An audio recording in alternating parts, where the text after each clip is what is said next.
to circle back to something you said. Okay, go ahead. You said love is a choice. And by that, what you're saying is it's not a feeling, right? Can you unpack that a little bit? Like, what do you think that means? Like, on a practical sense.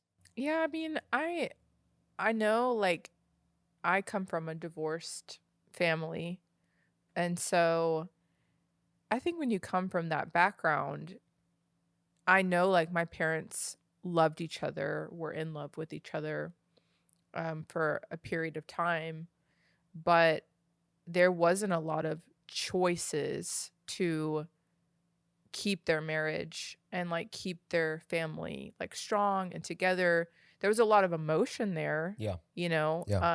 of like, I love you. And I think that's a very strong emotion that can keep people together Sure. for a long Infatuation time. and- Yes, yeah. for a long time. Attraction, like, I think Yeah. that can keep people together for a long Lust. time. Yeah. But when you get into like the harder seasons of marriage, like right now we have, a 3-year-old, and every time we try to have a conversation, Oh my SJ is gosh. like, I'm gonna get in the middle of this. Only child syndrome. And so he comes and he's like making He'll start noise yelling. and trying to get our attention. And so we're just in a difficult season, especially for someone like me who, like, really, I value quality time. Yeah. And quality time to me is like uninterrupted. Like, we're sitting and we're focusing on each other. And so a choice to me in a practical sense is like, you're just consistently every day, like, doing actions that show the other person, like, Yeah. I care and I'm here and I'm, putting an effort. Yeah. I think it's the effort that really It's good. matters, It's good. because you can so easily be like, well, this is just how I am. Sure. And this is how I'm going to be. This is how our marriage is. And I think the constant effort, like the everyday, it could be like the big things or the small things.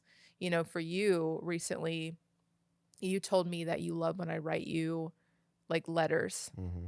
Like, You that's did that for my something that birthday. I did that for your birthday. Yeah. That's something that I totally have forgotten about, that you love when I do that. And so practically I'm like, okay, well, if that's something that Joe really appreciates, I really need to do more of that. Yeah. And I need to be making an effort to just show you love in the way that you receive love. And so I think that's a practical. That's good. I think that's really good. I think even, and this is kind of a question that I've started to ask myself recently, is every day, at the end of the day, ask yourself, like, what sacrificial act have you done for your spouse today?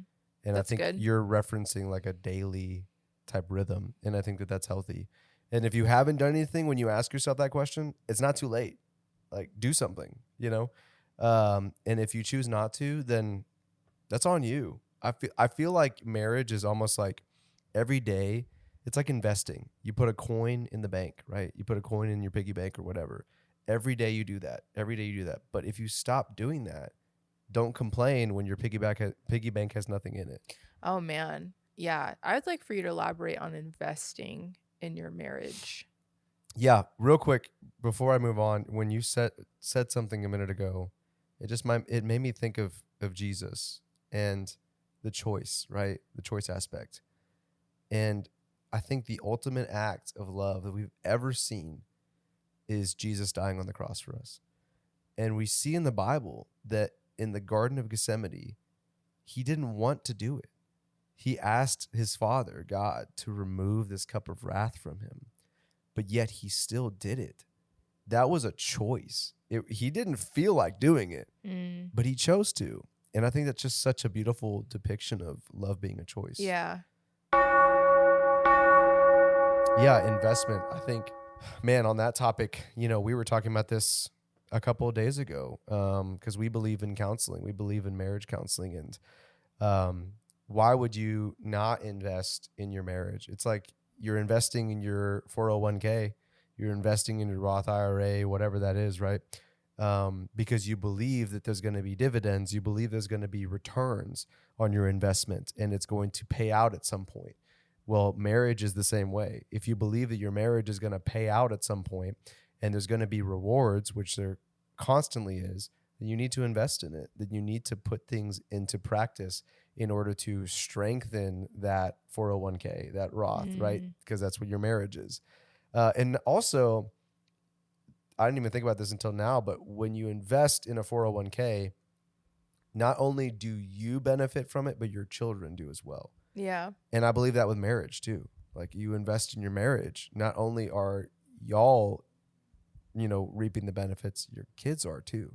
Your children are. So Yeah. that's just something else to just kind of think about. But I mean, I even think like, when you're investing in your health, right? You get a gym membership. You go to the gym, you work out, you get healthier. That's how marriage is. And I think counseling is the same way. Mm-hmm. You go to counseling so you can strengthen your marriage. And Yeah.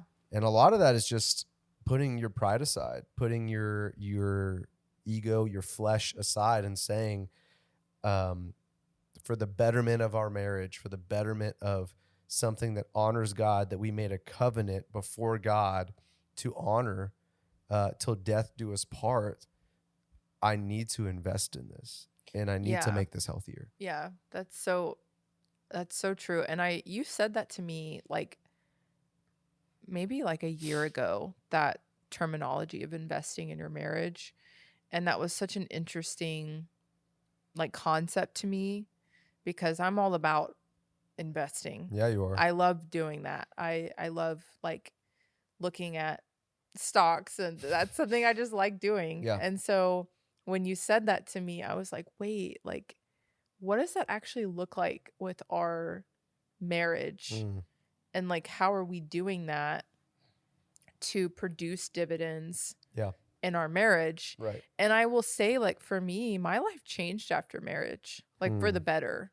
So when you say like you reap benefits from being in partnership and being in marriage, I am like, I agree with that because God transformed my life mm. after marriage Me too. in miraculous ways Yeah. for both of us. Yeah. 100%. I mean, he literally like gave you a career and he gave us a family. He gave us a church home. Mm. I mean, there's so many things that God provided for us and still does because we made the choice to be married and to put him at the center of our marriage.